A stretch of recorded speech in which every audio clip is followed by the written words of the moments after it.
What's going on, guys? It's your average consumer, and today we have a very, very special unboxing. What we've got inside of this box is not only the Xbox One S, but also the Xbox One X. Now, they ain't real or nothing, but we will see what the actual bodies are like, so we'll be able to take a look at all the I/O, all that good stuff. So let's get right into it, right? All right, Carl, you ready for this, my man? Pumped up, let's do it. Okay, that's a little too much for me, but all right. So let's, first of all, get this box open. I know you see that Leaf Village kunai. Carl, you know. I feel like I gotta use this the way they use it. It is almost impossible to cut like this, though. Nah, it is. And probably dangerous. Step back, you guys. But all right, whew. So, we've got two boxes over here. One is clearly smaller. I'm assuming that is the Xbox One S.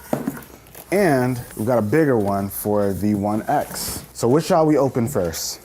Obviously, it's gonna be the One S. You know this, Jay. All right, so what's this say? Xbox Stockton faux console? Oh, no way. No way. What? Yo, this thing is tiny. Oh, there is no way. What? Okay, I was not expecting this at all. I was expecting something similar to the Xbox One S, but it's only in color, guys. It's similar only in color. This thing is miniature. Whoa. Now, I've been seeing a lot of people say this kind of looks like a speaker because of over here. It's the exhaust, you know, so that the hot air could come out. But the idea here is to not have all of the air just come out of this one spot. You still have vents on the sides so that, I don't know, let's say you cover this by accident, you can still have some of that airflow going off on the sides. So you still got a couple of vents all over the Xbox, just in case. This is for an optimal airflow. It looks like an old CD player. This looks like an old CD player? Either way, there are no CDs involved in this one because this is the all digital version. That means no discs whatsoever. You wanna get your games, you download them. So this is going to be the cheaper version of the Xbox series, and it's gonna run for $299. And I think that's a good deal, you guys. $299. I wasn't expecting Xbox to have a console ready in that price range for the holiday season. That's gonna be huge. Sony always releases their smaller version way later than their initial release. So it's going to be very interesting to see this launch side by side with the more premium version, the Series X. But, Ow. That hurt you? Yes. Yeah, but let's take a look around the actual console. So obviously we got our exhaust up front so that heat could come out, but you've also got some on the sides. So you got all of that. In the very front, we've got our power button over here. You've got your sync button so you can sync up your controllers, as well as a USB port. Very similar to like what we see with the Xbox One X, except there's no eject button because this is the all digital version. In the back, we've got our Ethernet port, two USB ports, an HDMI port. What's this port? Interesting. So I don't know what that port is. There's no label for it and I don't recognize it, but this is the power port over here and I'm guessing a Kensington lock. But I'm going to use the power of research and see if Microsoft sent me any little information on what that port is and I'll let you guys know. Wait, did you mean it looks like a record player? Wow, Carl, you ruined their joke. I could kind of get that. Told you. You didn't tell me. I had to deduce that from your back. Okay, I kind of see it. Whatever. Still, it's pretty crazy. Okay, so we found it, and I actually feel kind of silly for forgetting this, but this is actually an expansion slot if you want to have extra storage. So there will be options available if you want to add an extra SSD to the Xbox so that you can get even more space than what you originally got with it. Should save a lot of space. You won't have to have like a really big external hard drive. You can get an SSD with those faster speeds attached right here. Silly me for forgetting. So those are all of our ports in the back. Now we will talk about specs in just a second. I wanna see what that Series X looks like. Cause this thing, tiny. I gotta see what this guy looks like. Oh, no way. This is so much smaller than I anticipated. Now, the Series X online, it looks big, but this ain't that bad, y'all.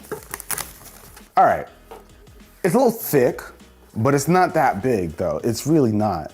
And I just love what they did with the green here. It looks so good. Oh, that's a light. A lot of people thought it was a light, but it's actually not. But this is not bad at all. So this is the Series X, and boom, Series S. Side by side, here you have it. It's insane. And when they showed those diagrams of the Series S, like just kind of falling into this, it absolutely makes sense. I believe this is like 60% smaller. Don't quote me on that, but if I'm right, quote me on that. Now, the Series X has a pretty similar thought process. You got that giant vent on the top, but you've also got vents in the back as well, and even on the bottom. So that airflow is gonna be legit. Now, in terms of ports, it's also pretty similar.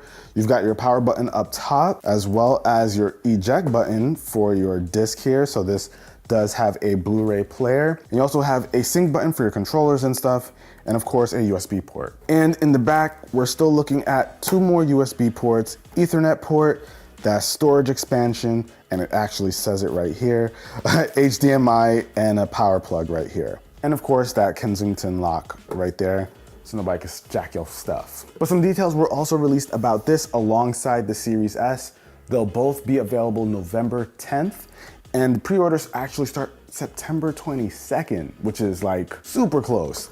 This guy's gonna be retailing for 500 bucks, while like we said, this was gonna be 300. Is honestly just how miniature this thing is. I just cannot believe how small, like this is insane. And a quick note for those of you wondering, if you don't wanna have it standing tall like this, how do you put it down? How do you lay it down horizontally? There's actually rubber feet right here on the sides. So you'll actually have it like this. So your disc over here, USB port at the bottom. It also helps that this says Xbox right up here. So you can kind of just make sure the words are in line with the direction that it has to go in. But this thing is a lot smaller than you thought, right? Definitely. Okay, hold on. When you actually put it on a TV, like on a TV stand or something, it looks a little bit bigger. I'm not even gonna lie. Sideways. Better. Yeah, I can't fit it in here like I can. Nah, you definitely can. Like my 1X is right there, but I I can't fit it the other way neither. Nah, this is definitely sits on top of a TV stand. This, you're fitting, you getting that guy anywhere. Anywhere. You put that in your pocket and you're good. Now, we all know the Series X is the most powerful console we've ever seen on paper, but the question is, how does the Series S stack up to it? Now, when it comes down to the specs between these guys, there are actually quite a few differences in almost all of the categories. So for those spec heads out there who just love seeing those numbers, who like to compare, we'll throw them up right now. You guys can pause the video and make your comparisons, take a look at all the different numbers, do your crunching. But for the average consumer who probably doesn't know what all these tech specs mean, the main ones that are gonna stand out and probably mean something to you are things like the overall resolution. You're gonna be able to play games at a higher resolution here. As we know, it's gonna be able to play 4K. This one goes up to 1440p, which is, we'll call it 2K. So that's what's gonna be standard, but it can also upscale to 4K.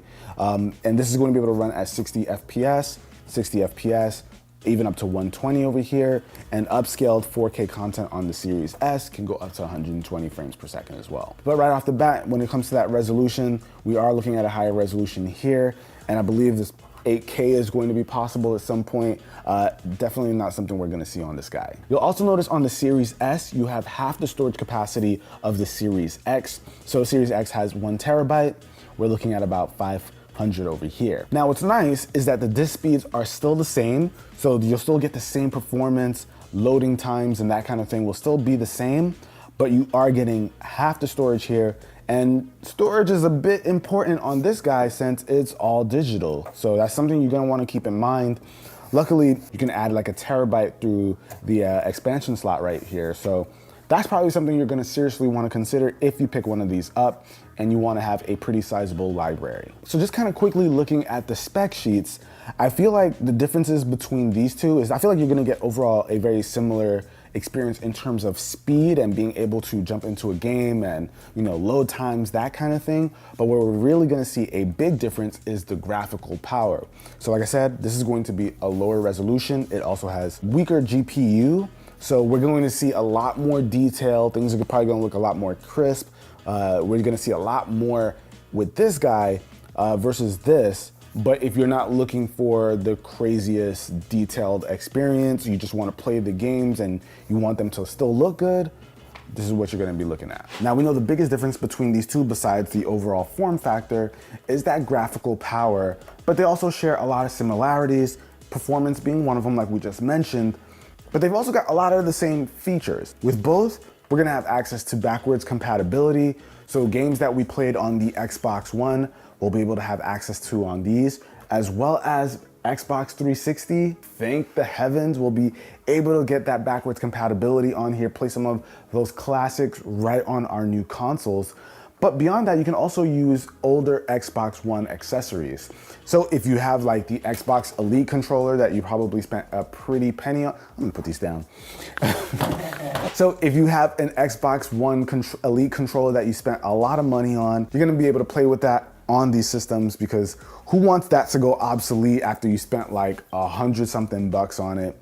You're gonna be able to have access to those accessories on these guys, which is great. They've both also got the Xbox Velocity architecture.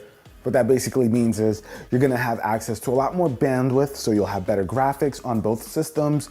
You'll get faster load times, better frames per second. So you're gonna be able to just have way better performance on both of these consoles compared to the Xbox One. And even with the graphical differences between the two, we still get access to ray tracing, so we'll have more realistic looking games. If you're not familiar with ray tracing, that's when you have those beautiful reflections from things like water or even glass in the game. You'll still be able to see the reflections of certain things in the environment, which just helps the realism, helps the game to feel a bit more immersive because it looks a bit realer. And honestly, there's just a lot more features that these both share that would take too long to get into in this video. But ultimately, what it boils down to is you're basically looking at a more inexpensive version of the Xbox Series X with a lower resolution, but a lot of the same perks that we are getting with the new Series X. So, I mean, that's pretty much it. I mean, guys, you know the differences now. If you had to pick, which one would it be, Carl? Oh, just digital. I'm a digital man. So. Digital, so no lower resolution, you don't care? Not too much. Yeah, you're like, I don't know the difference, man. I do. Oh, do you? All right. But you're still cool with saving $200. Yeah. I respect it. Jay? I'd go for the Xbox X, Series X. You would go for that? Just for the look. Oh, that's it? That's your decision? That's it. Okay, Jay's going based on the look alone. The green didn't make it look nice. The green is tough. Me personally, I'm looking at this guy. I like having all the power. I don't care how big the system is. I don't care how big the phone is. If it's got a lot of power to it, I need it. I need that. But I want to know what you guys think. Seeing the difference between the two here, honestly, if space is a factor in your home, like your living room, or maybe your wife don't like you having systems all over the place, you could sneak this little guy in and like, she won't even notice. I'm putting one of these everywhere. But I do want to know what you guys think. Leave a comment down below. Are you in it for the form factor and the savings? Or do you want all the power and goodness that Xbox has to offer? Let me know. Hopefully you guys enjoyed it. Pre-orders are happening soon, you guys. September 22nd, mark your calendars, don't forget it, because this holiday season, I know, especially if you want this guy, you better get your pre-order in, because that's gonna sell out like that. But till the next video, guys, this is your average consumer. I'll catch you guys in the next one. Peace. Man, so cute.